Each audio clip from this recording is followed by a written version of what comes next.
Complejamente, descifrando la mente con humor y conocimiento. Tu dosis semanal de psicología con Víctor Hernández y Arturo Herrera.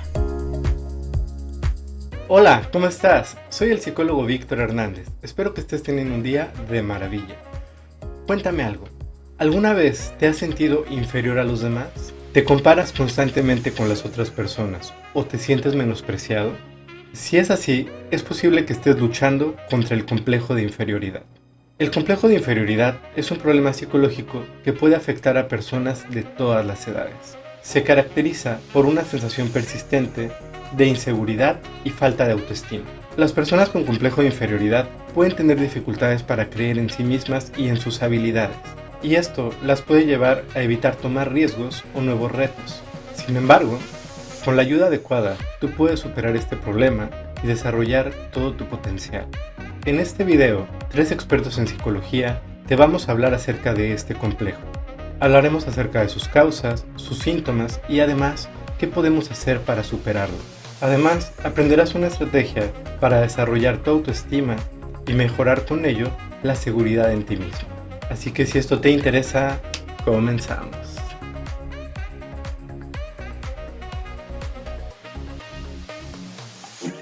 Bueno, pues con el gusto de compartirles, sí, efectivamente, el tema sobre este sentimiento de inferioridad, más allá de ubicarlo como complejo, ya ven que esta parte de los complejos ha sufrido con el paso del tiempo bastantes adecuaciones, ¿no? Ya ahorita se llaman heridas, anteriormente eran complejos.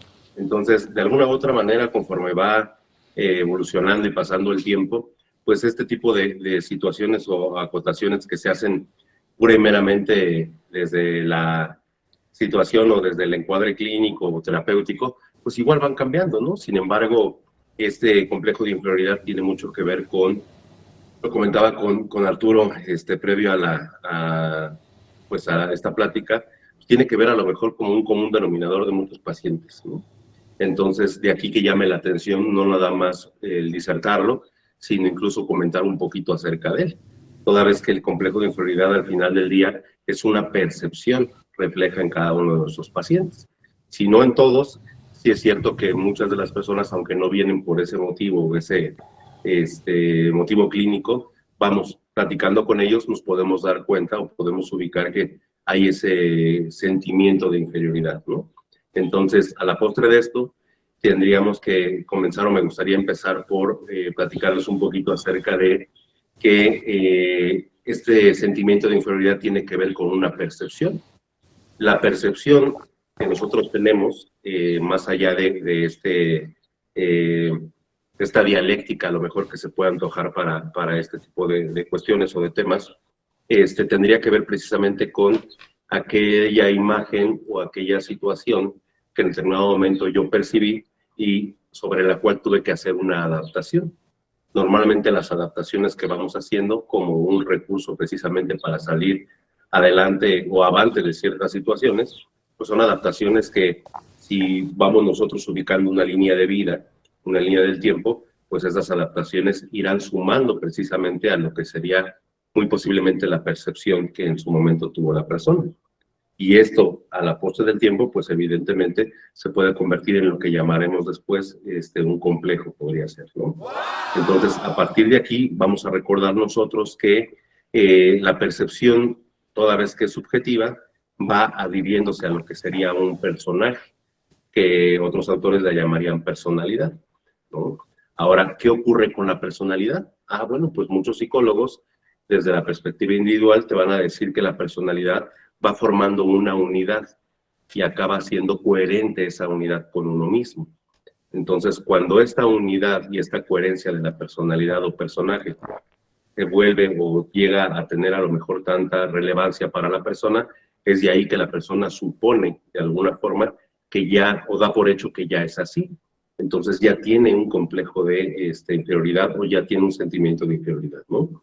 Entonces, a partir de este punto, aquí previo a la plática, bueno, había hecho unas anotaciones, y esta estructura o esta estructura que es coherente con la personalidad, pues se puede convertir en un estilo de vida. Entonces este estilo de vida, pues evidentemente va a tener ya un impacto en lo que serían mis relaciones personales, en las relaciones incluso que mantengo en cuanto a lo que sería el trabajo, y a partir de ahí de construir más lo que sería precisamente la percepción primaria de lo que es la persona. Entonces, sobre esta línea de lo que serían las adaptaciones que vamos haciendo conforme tenemos cierto tipo de experiencias, pues llega un momento donde las conectamos y en esa conexión va a llegar un momento donde se dispara, ¿no? ¿Cómo se va a disparar? Pues definitivamente ya con una afectación hacia lo que sería pues nuestras relaciones o nuestras áreas donde tenemos esa interacción. Entonces es importante decir que cuando hablamos de un sentimiento de inferioridad, bajo esa perspectiva, pues tendríamos que ver de que es precisamente una serie de percepciones que han sido a lo largo del tiempo reforzadas por la misma condición de la persona, por la misma subjetividad de la persona. ¿Qué opinas? Claro. Sí, fíjate que ahorita mencionabas esto, ¿no? De cómo vamos construyendo esa identidad en función de las experiencias que vamos teniendo, ¿no? Yo con mis pacientes trabajo un enfoque terapéutico que va dirigido hacia los esquemas de personalidad de Jeffrey Jung. Y es muy curioso, ¿no? Porque por ahí tenemos dos esquemas bien interesantes que tienen todo que ver con esto, ¿no? El primero es un esquema que se conoce como grandiosidad, lo que más coloquialmente denominaríamos narcisismo. Y el otro sería un esquema de imperfección y fracaso, que son como los esquemas del otro lado de la moneda, ¿no? O sea, si tenemos una moneda con dos caras, esas son nuestras caras. Y lo que tienen estos dos esquemas es que constituyen su identidad en función de la retroalimentación del entorno, ¿no? Entonces digamos que desde la grandiosidad se ve todo lo bueno, todo lo positivo, pero en función de cómo nos lo dice el entorno. Saben todo lo bueno que tienen, pero de alguna manera necesitan constantemente ser retroalimentados. Y por el otro lado, imperfección y fracaso también está muy pendiente de ese entorno, ¿no? Entonces, si el entorno les retroalimenta de manera negativa, les hace sentido y entonces se van para abajo, ¿no? Entonces digamos que la autoestima va como un sube y baja, ¿no? Que depende mucho de cómo somos retroalimentados. Entonces, en efecto, ¿no? Las retroalimentaciones que nosotros vamos recibiendo del entorno podrían o no influir en nuestro autoconcepto, ¿no? Ahora, hablabas algo bien interesante, que es el tema de la percepción, ¿no? En terapia hay una máxima que dice que percepción es igual a realidad. Entonces no es la realidad, sino lo que yo percibo de esa realidad, lo que finalmente me va a dar cuentas del entorno o de mí mismo, ¿no? Si en este caso estamos hablando de cómo el entorno me habla de mí, me recuerda quién soy, va fortaleciendo o no mi identidad, la que yo ya había percibido, pues aquí tiene todo el sentido del mundo, ¿no? No sé tú qué opinas, Arturo. Mis estimados colegas, estoy bien emocionado de poder platicar sobre este tema con ustedes. Es un tema bien exquisito, bien profundo, en el cual podemos abordar muchísimas cosas. Pero vamos rápidamente, como ustedes bien saben, yo soy un poquito más introspectivo y retrospectivo, y me gustaría platicar un poquito de dónde se forma esta parte del sentimiento de inferioridad, o que en algunos casos ya también le llaman complejo, ¿no? Que en realidad pues es un sentimiento ya complejos, pues es como una máscara, lo que decía mi buen colega Iván, que va adoptando de acuerdo a la personalidad. Sin embargo, me gustaría aportar a lo que están comentando ustedes, que es bastante certero, que este sentimiento de inferioridad fue adoptado por Alfred Adler, que fue discípulo de Freud, ¿no?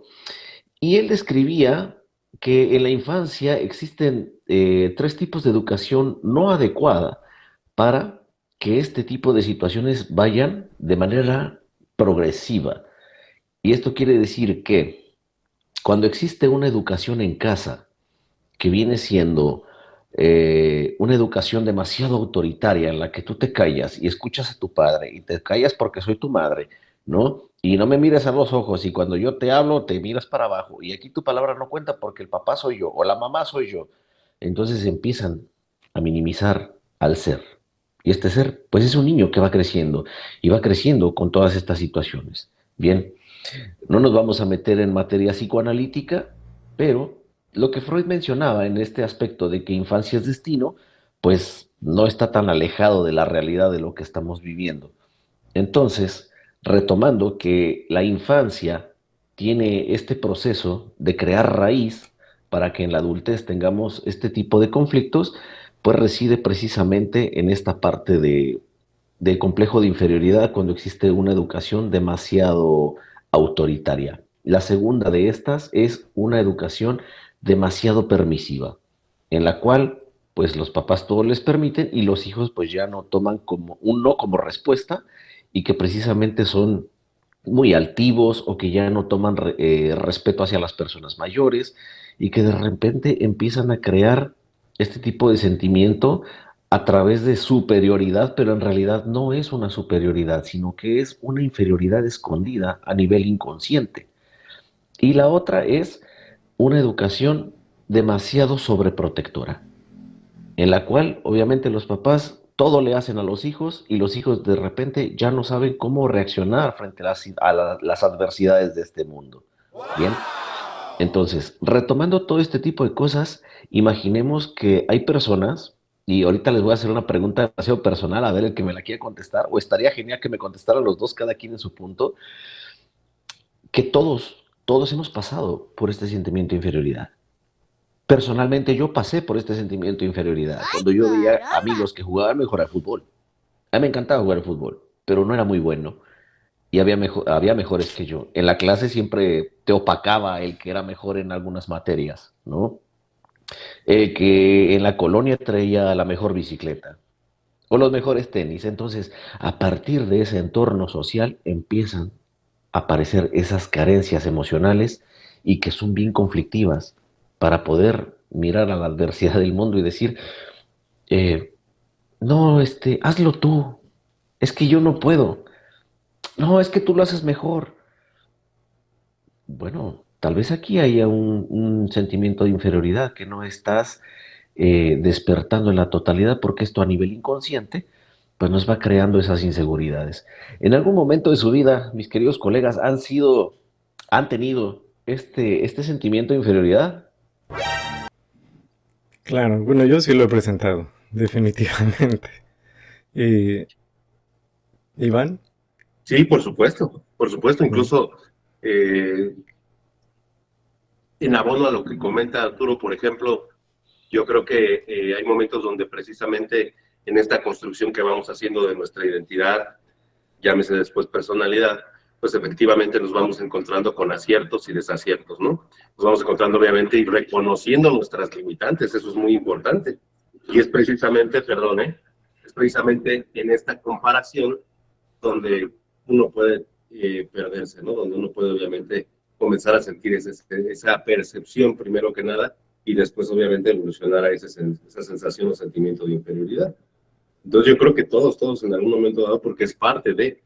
Ahora, aquí lo importante sería, ahorita que mencionó Arturo Adler, por ejemplo, él decía que incluso puede ir mucho más de este tipo de experiencias, mucho más atrás, en el momento en el que nosotros nos damos cuenta de que dependemos precisamente de un mamá o de que el mundo se nos resiste, pues ahí sabemos que tenemos un cuerpo más débil que otros, ¿no? Y ese sentimiento de inferioridad realmente es algo que se aloja. Ahora, viene aquí yo creo que una parte súper importante, porque retomando un poquito a Adler, parafraseándolo un poquito aquí y allá, él decía algo que me parece que suma mucho ahorita a lo que vamos platicando.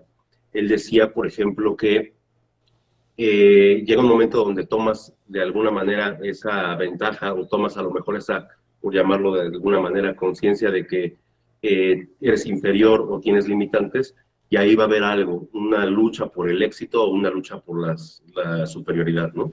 La lucha por el éxito está basada en lo que sería un interés social, es decir, es muy equilibrada. Es de personas que han tenido esos recursos psicológicos y que de alguna manera dicen, ¿sabes qué? Si me va bien a mí, le va bien a todos, ¿no? Pero ¿qué pasa cuando vienes de una familia en donde no hubo esos recursos psicológicos? Entonces la lucha sería única y exclusivamente por la superioridad, que desde este esquema adleriano que mencionaba Arturo, pues ahí viene ya algo neurótico. ¿Por qué? Porque entonces es decir, ¿sabes qué? El bien es para mí antes que los demás. Incluso podríamos alojar ahí, y se me hace muy interesante incluso para otra vez que nos veamos, el lugar que ocupan los hijos, porque eso también es importantísimo. O sea, el grande, como decían por ahí, el grande tiende a ser un poquito más neurótico. ¿Por qué? Porque sobre él descansan muchas expectativas, mucha presión. Decimos por aquí, echando a perder se aprende, ¿no? Entonces al primer hijo pobrecito porque le das con todo, ¿no? El segundo interesantemente se vuelve muy competitivo, pero tarda más en desarrollar una identidad, precisamente porque se sabe, se sabe en este caso rebasado por el mayor. Y el más chiquito, diría Polo Polo, esos normalmente son unos hijos de su madre, pero ¿por qué? Porque obviamente están más consentidos, porque obviamente tienen pensamientos incluso más alejados de la realidad, pero ojo, entre estos dos, entre estos tres lugares, al menos ahorita que estamos hablando desde el plano de vida sistémico, sistema, pues va a haber algo importantísimo. ¿Por qué? Porque el grande va a tener ese sentimiento de inferioridad, pero va increciendo, ¿sí me explico?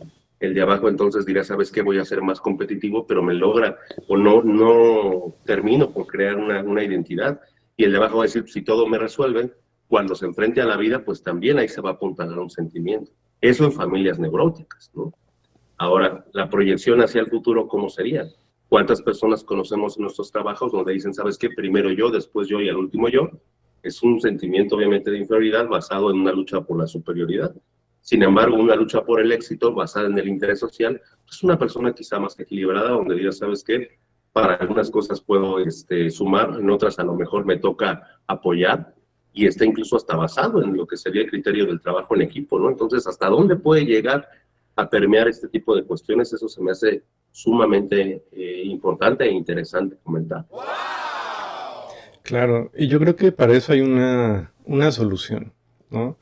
Y yo creo que la solución está en entender muy bien la diferencia que hay entre el autoconcepto y el autoestima, ¿no? Yo sé que ahorita estamos en terrenos psicoanalíticos, ¿no? Pero pues yo tengo un enfoque más cognitivo, ¿no? Entonces me voy un poco más hacia el entendimiento, ¿no? De cómo este sentimiento de inferioridad opera en función de lo que pensamos, sentimos y hacemos, ¿no? Que son pues, los tres elementos básicos de las actitudes, ¿no? Fíjense, el fin de semana pasado me tocó un paciente, ¿no? Con un asunto algo curioso, ¿no? Él me dice, es que me siento algo inseguro porque a mi novia le escribió un amigo, ¿no? El problema es que su amigo mide 1,90 y se parece al Capitán América. Entonces, pues sí me genera inseguridad, ¿no? Dice, pues yo no soy así, ¿no? Y sí, tuvieron una discusión, ¿no? Entonces, ahí hay un ejemplo práctico, ¿no? Sentimiento de inferioridad ante otro, ¿no? Es decir, en función de un comparativo. Entonces, ¿cómo resolvemos esto? ¿No? O sea, ¿cómo podemos solucionar esto? ¿No? Yo con mis pacientes lo trabajo justamente moviéndonos de la idea de la autoestima más bien al inicio del autoconcepto, es decir, cómo me percibo. Y el autoconcepto inicia justamente revisando tal cual nuestras características, es decir, esto es lo que hay. Me observo a mí mismo con mis características. Si yo me observo a mí con mis características, desde el autoconcepto saludable, lo que yo voy a tratar de hacer es evitar añadir juicios de valor. Es decir, no voy a ver mis características ni como buenas ni como malas, solo son características. ¿Y esto por qué es tan importante? Porque si yo hago esto, es mucho más fácil que a partir de aquí yo genere autoaceptación. Si yo añado juicios de valor, podría generar dos cosas, o autorrechazo o ideas delirantes, ¿no? Vamos a ver, imagínense esto, ¿no? Recibo un cumplido de mi esposa y a mi esposa está muy emocionada y me dice, ay, es que eres igualito a Henry Cavill. Y yo se la compro, ¿no? Y de repente digo, sale una película, voy a ir a firmar autógrafos, ¿no? Pues no, definitivamente, aunque haya sido un cumplido, pues no me lo voy a creer, ¿no? Mejor le añadí tantita realidad y digo, bueno, está emocionada, me quiere mucho y eso es todo, ¿no? Pero si me voy al otro lado, ¿no? A los juicios de valor negativos, fíjense, en el canal subí hace tiempo un programa de control de peso. Este programa de control de peso lo empecé a subir porque hubo varios pacientes que tenían inquietudes, ¿no? Sobre cómo bajar de peso. Entonces dije, bueno, desde la terapia cognitiva tenemos ahí algunas herramientas, vamos a empezar a subirlas. Pero para iniciar decidí ponerme un poco a prueba, ¿no? Y dije, bueno, pues voy a pesarme, ¿no? Voy a medirme, voy a empezar a demostrar que esto funciona. Cuando yo me pesé, me di cuenta de algo que yo no era consciente. Y eso fue que ya tenía yo 29 kilos arriba, ¿no? ¿Cómo no fui consciente de eso? Pues ya saben, la negación, ¿no? De repente que, chin, no, ya se está encogiendo esta ropa, ¿no? O ya están haciendo las tallas más chicas, bueno. Como que uno dice, no, esto no me puede estar pasando a mí, ¿no? Entonces ¿Qué lo talla ignoras, eres? ¿no? 32 apretado. 32 apretadito, Ah, ¿no? Sí, no, entonces, bueno, me di cuenta y dije, bueno, 29 kilos de sobrepeso. Desde el autoconcepto saludable, 29 kilos de sobrepeso es un dato objetivo y nada más. Desde los juicios de valor, que es lo que generalmente hacemos, y en un contexto como en el que estamos, lo que yo habría dicho es, chin, ya estoy bien gordo, ¿no? Y a partir de ahí, ¿qué pasa? ¿No? Pues yo tengo dos caminos. Desde decir, bueno, tengo 29 kilos de sobrepeso, yo puedo generar autoaceptación. Y entonces digo, pues sí, es mi realidad. No me voy a pelear con ella, es la verdad, 29 kilos arriba. Desde el juicio de valor, no, esto no puede ser posible. Yo soy 32 apretadito, ¿no? Y me obligo a ponerme el pantalón, a cerrarme la camisa que ya nomás no me queda, que ande dando botonazos y sacando ojos por ahí, ¿no? Pero me la pongo. Ahora, cuando yo logro generar esta autoaceptación, también puedo aceptar que me conviene cambiarlo. O sea, no me estoy resignando. Solo digo, pues sí, es mi realidad, pero igual la quiero cambiar. ¿Por qué? Pues por temas de salud, por calidad de vida, por ahorro a futuro, claro que conviene, ¿no? Una persona delgada gasta mucho menos en médicos a futuro y por estética, ¿no? O sea, hay varios factores ahí que yo podría decir, sí, me conviene hacer este cambio, ¿no? Desde el autorrechazo, también voy a querer cambiarlo. La diferencia es las expectativas que yo podría generar. Desde la autoaceptación, yo puedo generar expectativas realistas y decir, ok, vamos a ver qué dice la OMS. La OMS dice que en promedio tienes que bajar unos 500 gramos por semana sin comprometer la salud. Suena bien. Y a ese ritmo, bueno, y a hacer ejercicio, ¿no? Claro. Pero a ese ritmo, pues a lo mejor me voy a echar un año, ¿vale? Pero pues como lo estoy aceptando, no tengo prisa. Así que puedo ir lento, no pasa nada. Pero si yo me voy al autorrechazo, lo que voy a querer es bajar esos 29 kilos en 2 meses. ¿Será posible? Pues sí, pero ¿a cambio de qué? ¿No? A lo mejor voy a tener que poner en riesgo mi salud para lograrlo. ¿Sale? A lo mejor voy a hacer caldito de pollo una vez al día y una rutina de CrossFit súper intensa.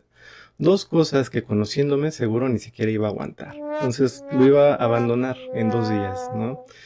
¿Y qué podría pasar de aquí? Bueno, si yo me fui por el camino del autoconcepto saludable, la autoaceptación, expectativas realistas, pues lo que yo podría empezar a generar es sensación de logro cada vez que me pese. Porque entonces si yo me voy pesando cada semana y voy viendo que sí, en efecto, estoy bajando 500 gramitos, pues me voy a sentir muy bien, voy a sentir avance. Y esto me da sensación de logro, lo cual nutre el autoestima real, ¿sale?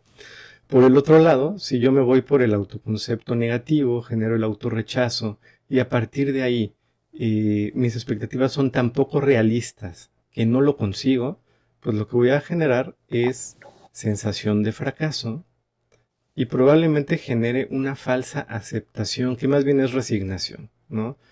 O bien, me voy a sentir fatal y pienso, esto no es para mí, yo jamás voy a poder bajar de peso, o caigo en esta resignación y digo, pues ya, pues gordo, otra pizza, ¿no?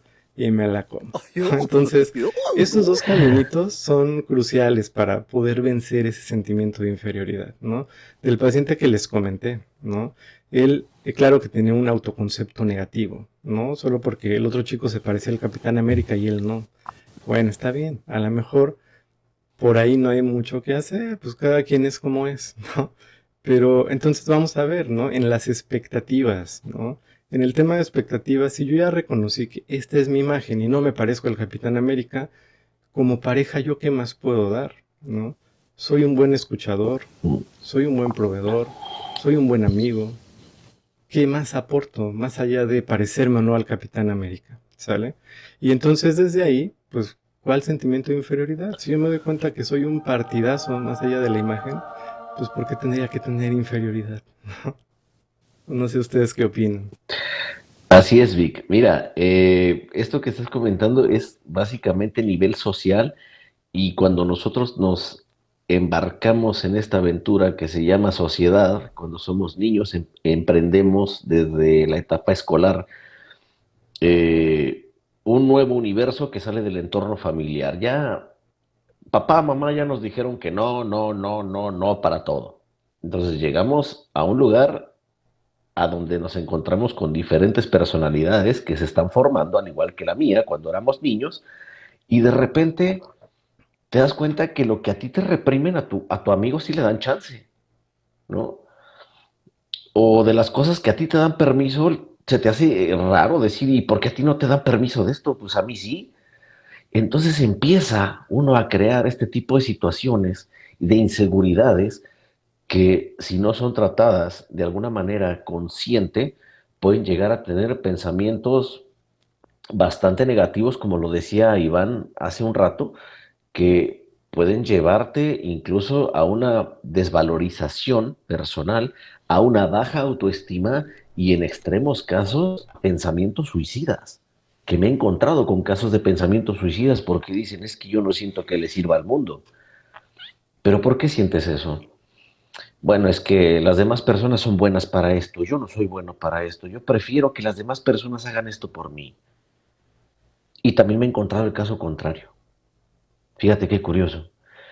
Las personas que más te joden, a veces son las personas que más tienen ese complejo de inferioridad. Pero uno dice, es que este se siente más que los demás. Pero si te das cuenta, lo que está pasando es que esa persona se siente más pequeña todavía y quiere retomar la imagen de una superioridad, pero no es otra cosa que una persona que se siente más chica. Por ejemplo, tú le dices a una persona, Iván, ¿qué cocinaste hoy? Huevo con frijoles. Yo hice huevo con tocino. Vic, me compré una bicicleta nueva. Y Vic me dice, yo me la compré hace 2 meses. ¿No? Ujú. Hoy estoy aprendiendo karate. Yo soy campeón en kung fu. O sea, hay una persona que siempre te quiere joder. Y que esa persona, a pesar de que tiene un sentimiento de inferioridad, las personas que tienen una mente fértil para este tipo de situaciones van a empezar a crear que también Es son cierto. inferiores. Ujú. Y esto, lamentablemente, se da mucho en la etapa escolar. Y nos encontramos en una faceta cuando somos adultos con una inseguridad increíble, ¿no? ¿Cuántas personas incluso no delegan las responsabilidades personales y decir, no, decídelo tú, ¿no? Es clásico en una relación de pareja. Van al cine y ¿cuál quieres ver? La que tú quieras.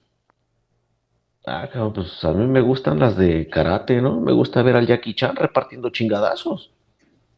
Pero es que yo quería ver una de amor. Bueno, pues, pero pues no me dices, ¿no? O sea, entonces hay sentimientos de inferioridad también ahí en esa parte que no nos permiten decidir. Fíjate, lo importante de esto es que una persona que ya tomó terapia, en la cual hizo consciente que estaba teniendo un problema de inferioridad social, de pareja, familiar y que viene arrastrando este tipo de situaciones, es probable que con terapia te responda de una manera diferente. Dado al caso que nos platicaba Vic, ¿no, Iván? De su paciente que decía, es que pues me sentí un tanto menos porque pues el chico este se parece a Capitán América. Bueno, eh, hay estereotipos que salen de nuestro parecer, de nuestras apariencias físicas o nuestras cualidades, ¿cierto? Por ejemplo, te voy a poner un caso bien personal, Vic. Mi A ver. esposa, desde hace muchísimos años, está que tenía un crush con Johnny Depp. Entonces, otra persona, en mi caso, pues cuando ve las películas de Johnny Depp, así como que mejor veamos otra, ¿no? O ve que está viendo el póster del Johnny Depp y se le queda viendo. Ya, ¿no? Estoy contigo, guárdame respeto. Pero ¿sabes qué le digo yo? No te preocupes, tómale una foto, veamos la película. Si yo no tuviera lo mío, me pondría celoso tal vez. ¿No? Es Obviamente. mucho lo que dice Vic, ¿no? Sobre lo que es el autoconcepto, ¿no? Es precisamente esta parte que comentas, Arturo, y creo que es importantísimo detectar en nuestros pacientes, por ejemplo, cuál es el ficcionalismo que de alguna u otra manera tiene. Entendidos en este caso por ficcionalismo, aquello que yo percibo o que en este caso percibo de mí y del ambiente que me rodea. Porque como dices Arturo, si esto ha sido reforzado obviamente en la familia, en la escuela, imagínate qué va a pasar en tu vida adulta. Ya es un ficcionalismo en donde obviamente todo lo vas a resumir así, ¿no? Yo no soy ese Johnny Depp, por ejemplo.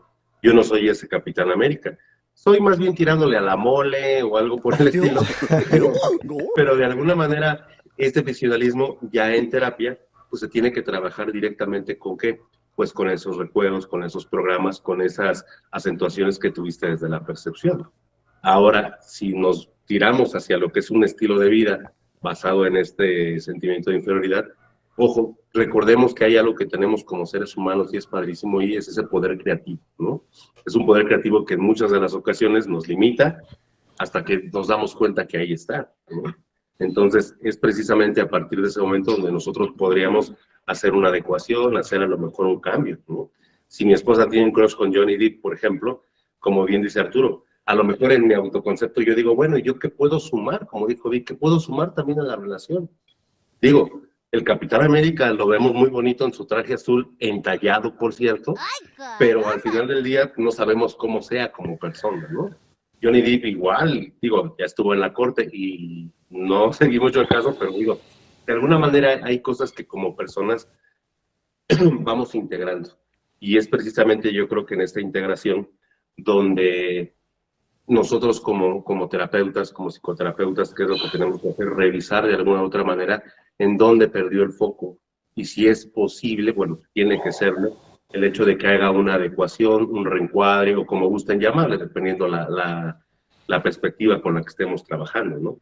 Aquí lo importante, y me gustaría decir esto, fíjate muy bien, normalmente cuando hay un ficcionalismo, normalmente cuando ya tenemos nosotros una idea, esa idea se va a ver de alguna u otra manera, de manera cognitiva reforzada por nuestra interpretación y porque definitivamente siempre aparecen, pareciera mentira, pero siempre aparecen maestros que refuerzan obviamente esa parte, ¿no?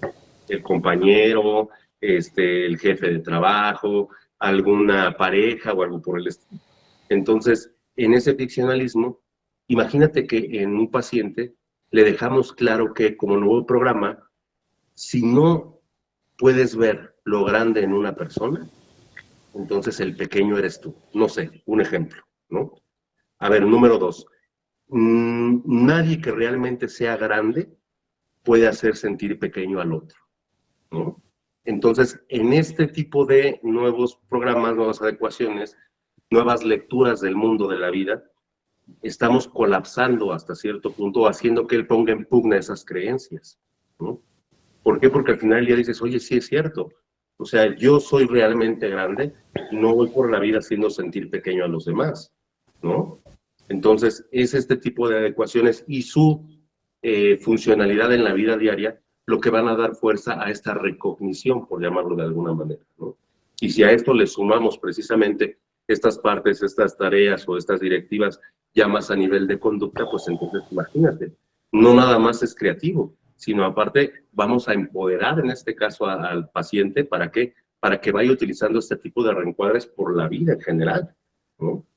Y es precisamente aquí donde a lo mejor ahora sí, sin ánimo de menoscabar obviamente parte de la filosofía, ahí sí ya llegamos a la dialéctica de Hegel, ¿no? Tesis, antitesis, ¿no?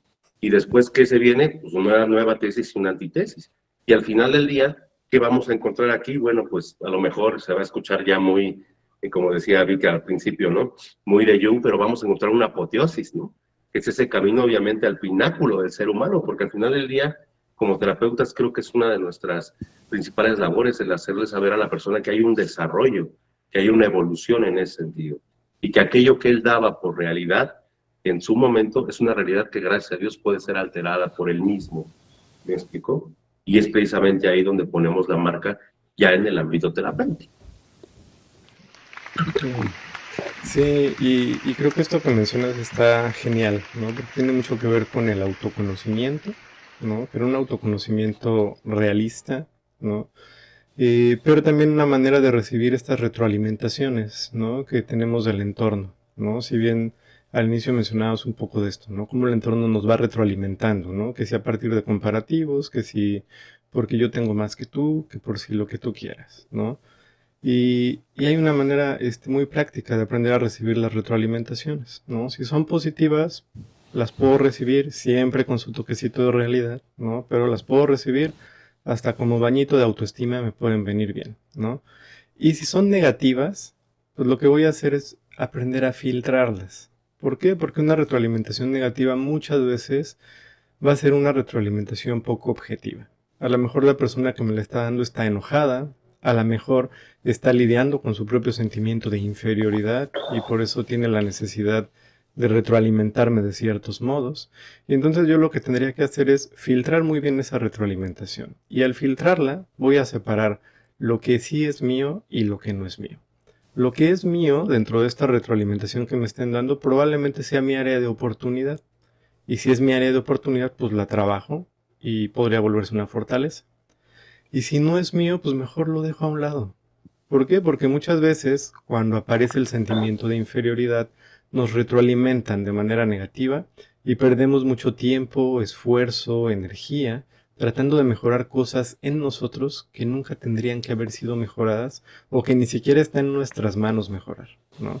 Entonces por eso es tan importante el poder conocernos a nosotros mismos y a partir de ahí pues tomar decisiones sobre cómo el entorno nos va retroalimentando.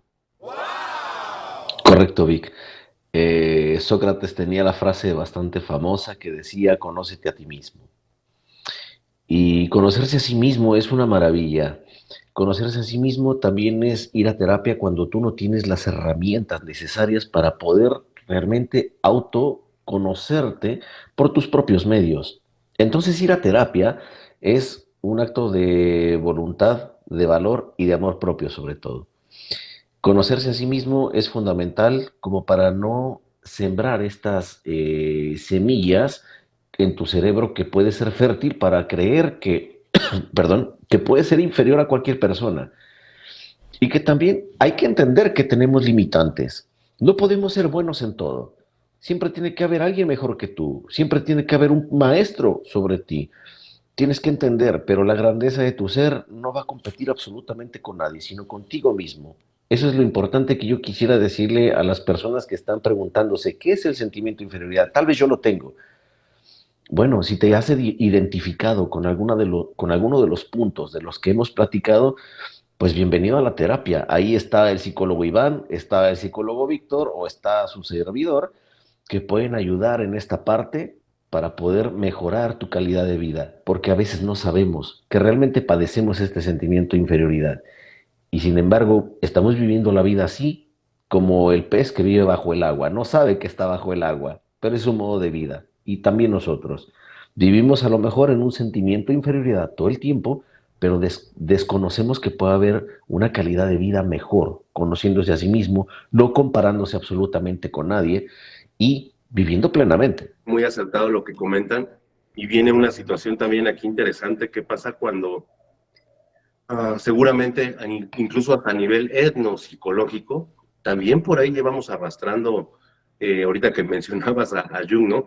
También por ahí llevamos arrastrando obviamente algo de manera transgeneracional y eso es importantísimo no dejarlo a un lado, ¿no? Porque quizá no sea yo la persona directa que tiene ese sentimiento de inferioridad. ¿Pero por qué? Porque a lo mejor es un patrón que no quise repetir, vamos a decirlo así, de manera consciente, y a lo mejor vi en mis padres, ¿no? Y a lo mejor en mis padres, perdón, lo aprendieron de sus abuelos o lo adaptaron tras el trato que tuvieron con mis abuelos, ¿no? Pero al final del día, esto impacta incluso no nada más de manera familiar, puede impactar de manera social. Psicológicamente sabemos obviamente que de este lado del charco hay una deuda ahí cultural impresionante, ¿no? Que a la larga las personas que se dedican a esto de la etnopsicología te dicen, ¿sabes qué? Efectivamente el mexicano no sabe trabajar en equipo porque teme a ser traicionado. Y ahí hay un sentimiento de inferioridad que está de alguna manera menoscabando ya hasta cierto punto lo que sería a nivel cultura un progreso, ¿sí me explico? Entonces lo podemos ver de una manera sistema micro a un sistema macro, pero al final del día, como bien lo dicen ustedes, y me sumo obviamente a esto, en terapia precisamente, ¿a qué vienes? En terapia vienes o vienen las personas con un colapso de estructuras emocional, físico en muchas de las ocasiones, a nivel obviamente psicológico como tal, y viene en esa pugna, viene obviamente en ese colapso de estructuras, y nuestro trabajo precisamente es generar una alternativa. ¿Para qué? Para que él vaya adecuando como parte de su proceso esa tendencia, dirían los humanistas, ¿no? Esa tendencia a la autorrealización, esa tendencia obviamente a salir adelante. ¿No? Hay por ahí una parte que menciona Ken Wilber y dice, todos de alguna manera deberíamos apuntar hacia algo que nos haga una mejor versión de nosotros cada día. ¿No? Ojo, se escucha muy romantizado, de alguna manera es una tendencia natural, pero es una tendencia que se empobrece o disminuye precisamente con este tipo de situaciones o de experiencias, ¿no? Que me queda claro que a la postre del tiempo todos vamos a ir creando precisamente estas personalidades o estos personajes, pero de ahí y de nosotros depende que se vuelva esto un estilo de vida. Es correcto, Iván. De nosotros depende precisamente, pero se requiere bastante trabajo y dejar la comparación porque a veces nosotros nos aferramos a aprender algo nuevo con tal de sobresalir, ¿no? Ya en casa te dijeron, si vas a ser el barrendero, sé el mejor barrendero. Si vas a ser albañil, sé el mejor albañil. No importa lo que seas, pero sé el mejor.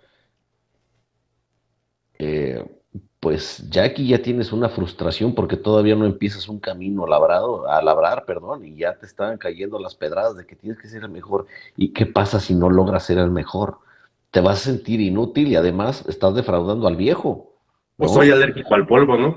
Entonces, ¿cómo me Por pueden barrer ejemplo. por sí?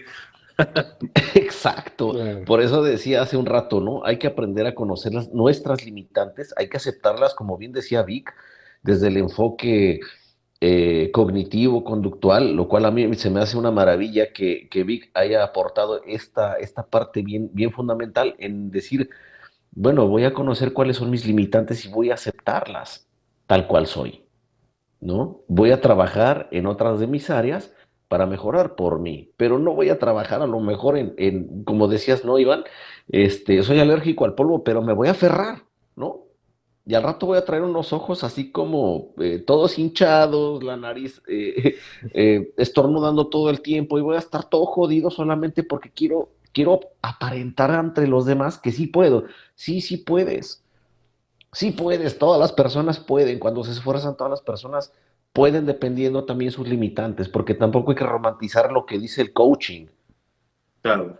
Si quieres, puedes. No, no es cierto.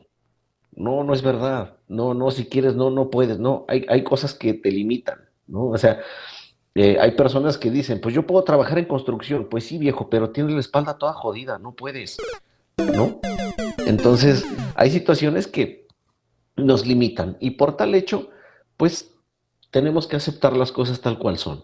Entonces, trabajar en nosotros mismos. Hay gente que se esfuerza mucho. Esto es bien importante, muchachos, fíjense bien. Hay gente que se esfuerza tanto con tal de que no la jodan en el trabajo, en la familia, y que digan que, qué bueno, eres el mejor, pero no le gusta lo que hace.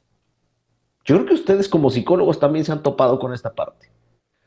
Yo me he topado con gente que dice, es que yo soy bueno en mi trabajo. Bueno, ¿y qué haces? Yo hago esto. ¿Y te gusta? La verdad no. ¿Y por qué eres bueno? Bueno, porque lo aprendí, llevo años en esto, entonces pues ya agarré callo. Pero no te gusta. No, pues no me gusta. ¿Y eres feliz? Pues de repente, ¿no? Cada quincena cuando me llega el cheque, pues es que eso no es vida, compadre. Entonces hay que empezar a trabajar en nosotros mismos, descubrir lo que nos gusta, descubrir para lo que somos buenos, para lo que nos gusta y para lo que podemos ser capaces. Esta básicamente viene siendo mi conclusión. Ámate, cuídate, respétate, valórate y tampoco te estés fijando en lo que hacen los demás. Fíjate en lo que haces tú, para ti. Y parece una idea romántica, pero brillarás con luz propia, ¿no? Tal vez esto suene un poco gracioso, pero de verdad que cuando una persona está completa consigo mismo, puede darle quizá la completud a los demás en un entorno social. Claro, y yo creo que esto abre la brecha para otro tema, ¿no? Y yo creo que estaría muy bien que lo platiquemos más adelante, sobre por qué elegimos la carrera que elegimos, ¿no? Y si realmente todos podemos o no dedicarnos a lo que nos apasiona, o habrá quienes de repente por ahí tengan que tener una actividad económica y además dedicarse a lo que les apasiona en otro lado, ¿no? Y no forzosamente en el Genial, trabajo, ¿vale? Pues un placer genial, qué buen estar con tema. ustedes, chicos. Ya son las 7:04. No me gustaría que es tarde con tu paciente, Gracias. Iván. Ujú. Pero pues un placer y cuando gustes, pues podemos seguir conversando. Claro que sí, para mí sería un gusto, obviamente, compartir y gracias por la invitación nuevamente, amigo Arturo, amigo Vic. Estamos a la orden. Ya nada más ahí buscamos a lo mejor un horario donde empatemos y adelante, con todo gusto. Estamos ahora sí que a disposición, ¿sale? Y Perfecto. bueno, para el auditorio, muchísimas gracias por tomarse este tiempo, por escucharnos. Y a mí me gustaría cerrar con una frase, si me lo permiten. ¿Qué creen que puede haber situaciones de verdad muy difíciles? Podemos nosotros vivir una vida de verdad bastante, bastante compleja, tener experiencias bastante fuertes, pero de verdad no hay alma pequeña, ¿no? Entonces, desde este punto de vista, todos tenemos obviamente o podemos gestionar los recursos para salir adelante. Sería ese mi comentario y muchísimas gracias a los dos. Les mando un abrazo aquí a la distancia y estamos en contacto para nuevas pláticas.